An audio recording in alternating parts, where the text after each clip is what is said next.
Hey everyone, so today I'm starting the first step of the extensive engine detail for the Viper. I already cleaned the engine. I used my soap gun. I hosed off the entire engine with a real frothy mix of soap, as well as the underside of the hood. Basically all the components under here. Some people really don't like to get the engine very wet or soap it up. I don't think it's a big deal. Typically what I do is I will hose it off with my soap gun. I'll get a really good deposit of soap on there. I then have a bunch of brushes I use. A couple different brushes, different sizes, just to kind of get into all the intricate spots. I don't have to really scrub it too hard, but just to really get the debris off that does require some agitation to remove. I then immediately use my shop vac has a detachable head that converts into a blower. I will then blow off all the water that's remaining on it just to get it off. I don't like to let it sit there.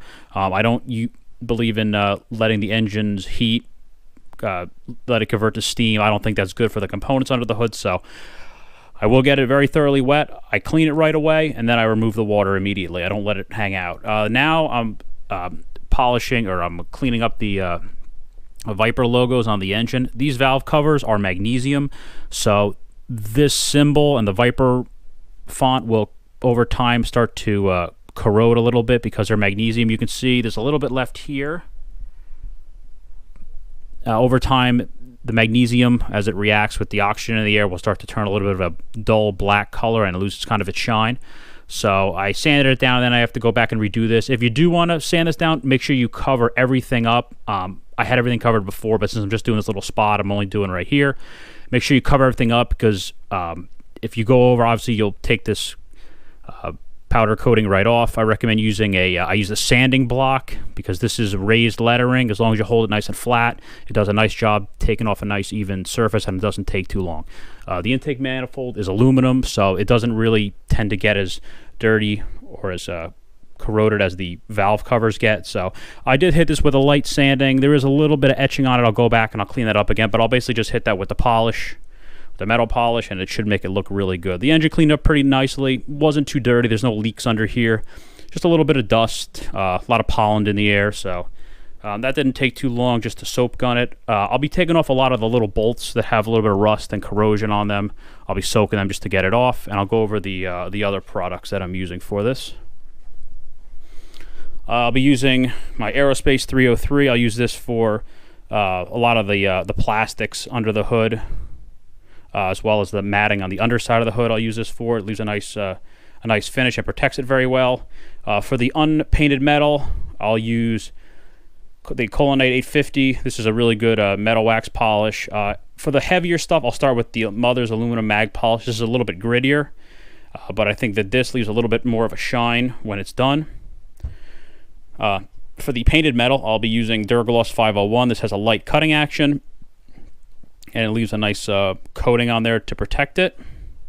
For the engine, this S100 is designed for Harley-Davidsons with sort of a wrinkle finish powder-coated engine cover. It works well on them, and it should work well on this coating as well.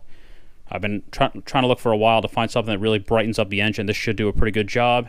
And all the metal parts that don't have any sort of coating on them that will rust, like a lot of the bolts, I'll use this on it. This stuff works pretty well. It leaves a very long-term corrosion barrier on it, so it should be quite a long time till I have to clean them up again. So that's all the stuff I'll be using to get everything cleaned up. I'll be taking a lot of the parts off the engine that are easily removable. The HVAC housing I'll take off, the intake manifold, the smooth tubes. I'll take off as much as I can, and I'll put that to the side so I can really thoroughly clean that and get access to some of the lower stuff to give that a real thorough cleaning and scrubbing. I'll remove the covers for the exhaust manifold, as well as some of the heat shielding down here, and I'll be polishing all that just to make this thing really pop. Alright, so I got off most of the parts I wanted to take off. I got the intake box off with the filters. I got off the inlet for the HVAC system.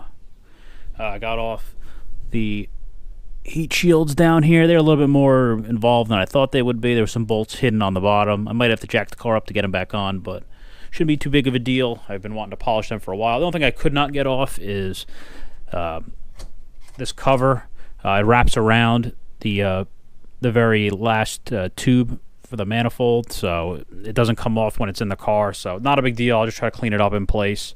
But other than that, I got off pretty much everything I wanted to. So this should make it a lot easier to polish some of the more intricate things that were harder to get to. So I'll be starting on that this evening. Alright, the Dodge Viper engine is done. It took probably about 8 hours to fully detail the engine. A little bit more complicated than some of the other cars I've done just because the hood is so big and there's so much engine and various parts exposed, and every bolt is a different size. Between the different sizes in standard and metric, it takes quite a while just to take everything off and clean it. By far the best result was the S100 engine brightener. Did a really nice job. The engine is definitely a lot shinier now. It definitely pops a lot more than it did. Doesn't have that kind of dull, older look, but everything else came out pretty good. It's not perfect, but it is a driver's car, so I'm not looking to make it 100% perfect, but it came out pretty nice. Polished the exhaust covers, the heat shields. They came out pretty nice. Top of the engine I cleaned up a little bit, and everything, all the plastics and rubber I went over with Aerospace 303. So overall, it came out pretty good.